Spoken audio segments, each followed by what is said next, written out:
ගැටුම් හා ගැටුම් සමතනය. ගැටුම් නිර්වචනය කිරීම එනම් ගැටුම් හඳුනා ගැනීම. ගැටුම් යනු මනුෂ්‍යයන් සමාජ කණ්ඩායම් නැතහොත් රාජ්‍යයන් දෙකක් හෝ වැඩි ගණනක් අතර පවත්නා සුවිශේෂී සම්බන්ධතාවයකි. මහාචාර්ය ක්‍රිස්ටෝපර් මිචෙල් ඉදිරිපත් කර ඇති නිර්වචනයෙන් මෙය තවදුරටත් පැහැදිලි කරගත හැකිය. ගැටුමක් යනු තමන් අතර එකිනෙකට නොපෑහෙන අරමුණු ඇති නැතහොත් ඇතැයි සිතා පාර්ශව දෙකක් නැතහොත් පුද්ගලයන් හෝ සමාජ කණ්ඩායමක් හෝ වැඩි ගණනක් අතර පවත්නා සම්බන්ධතාවයකි.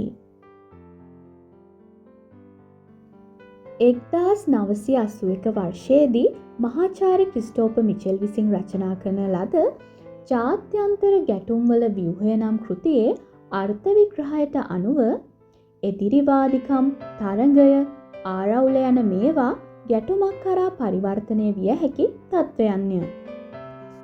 ගැටුමක් එදිරිවාදිකම් හා ආරවුලක් යන මේවායින් වෙනස් වෙන්නේ එය ප්‍රචණ්ඩත්වය සහ එයට සම්බන්ධ පාර්ශවවලට විනාශකාරී හා හානිදායක ප්‍රතිඵල අත්කර දීමට ඇති විභවතාවය නිසාය.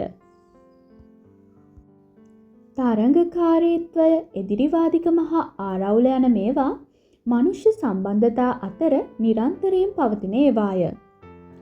එය වැළැක්විය නොහැකි අන්තර්පුද්ගල හා අන්තර් කණ්ඩායම් සම්බන්ධතාය. එහෙත් ගැටුම් නිරාකරණ ප්‍රවේශයෙන් කියනුයේ වැළැක්විය යුතු වන්නේ ඒවා පාර්ශවවලට අන්‍යෝන්‍ය වශයෙන් හානි කරන ගැටුම් බවට වර්ධනය වීමයි.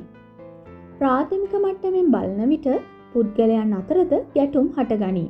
ඒවා හටගන්නේ මනුෂ්‍යයා එකිනෙකා අතර ගැටෙන අරමුණු සොයා යන විටය. උදාහරණයක් ලෙස එක අඹ ගෙඩියක් සම්පූර්ණයෙන්ම හිමිකර ගැනීමේ අරමුණින් ක්‍රියා කරන ළමයින් දෙදෙනෙකු අතර ගැටුමක් ඇතිවිය හැකිය.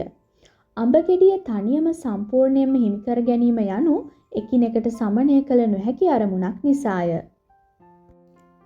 එම උදාහරණය සමාජ හා ජාතික මට්ටමටද ගෙන යා හැකිය.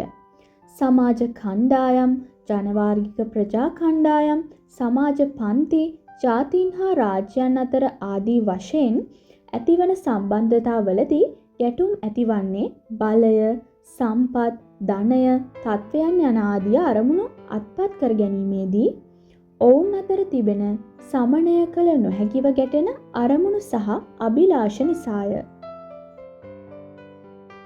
ගැටුම්වල කාර්යභාරය. ගැටුම්වල කාර්යභාරය ප්‍රධාන ප්‍රවේශ දෙකක් යටතේ හඳුනාගත හැකිය. 1. ගැටුම්වල සාධනීය පැතිකඩ. 2. ගැටුම්වල නිෂේධනීය පැතිකඩ. දැන් අපි බලමු ගැටුම්වල සාධනීය පැතිකඩ කියන්නේ මොකක්ද කියලා. 1904 දී ජෝර්ජ් සිමෙල් නම් සමාජ විද්‍යාඥයා ලියූ ගැටුමේ සමාජ විද්‍යාව නම් කෘතියට අනුව ගැටුමේ සාධනීය කාර්යයන් ගණනාවකි. එනම් සමාජයේ වර්ධනය නොවි එක තැන පල්වීම වැළැක්වීම. සමාජ ප්‍රශ්නවලට අවධානය යොමු කරමින් ඒවා විසඳීමේ අවශ්‍යතාවය අවධාරණය කිරීම. පුද්ගලයන් හා සමාජය වෙනස් වීමට දායක වීම. සමාජ කණ්ඩායම්වල ඒකාග්‍රතාව ශක්තිමත් කිරීම.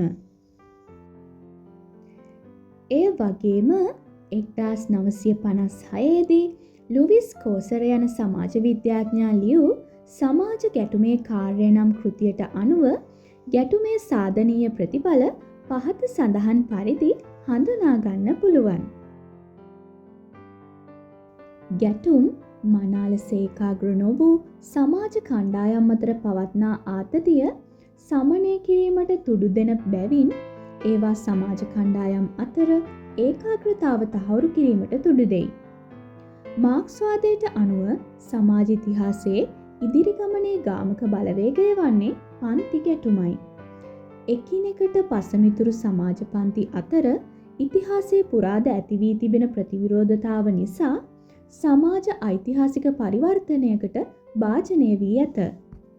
මේ ආකාරයට ගැටුම්වල සාධනීය පැතිකඩ හෙවත් කාර්යභාරය හඳුනාගත හැකිය. ඊළඟට අපි බලමු ගැටුම්වල නිෂේධනීය පැතිකඩ කියන්නේ මොකක්ද කියලා. ගැටුම්වලින් සිදුවන අයහපත් පැතිකඩ හෙවත් කාර්ය ගැටුම්වල නිෂේධනීය පැතිකඩ ලෙස දැක්විය හැකිය.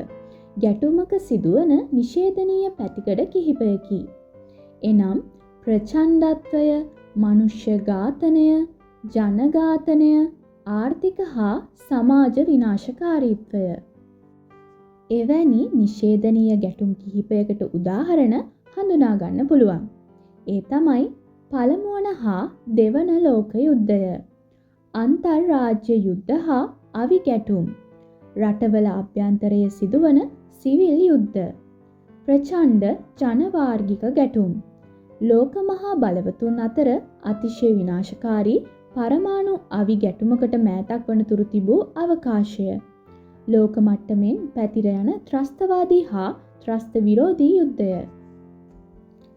ගැටුම් නිරාකරණය හා සමතනය පිළිබඳ දේශපාලනය හා ශාස්ත්‍රීය උනන්දුවක් මතු වූයේ විශේෂයෙන්ම 20 වන සියවසේ මනුෂ්‍යයා පිළිබඳව ඇති වූ මෙම නිෂේධනීය අත්දැකීම් පසුබිමෙහිය.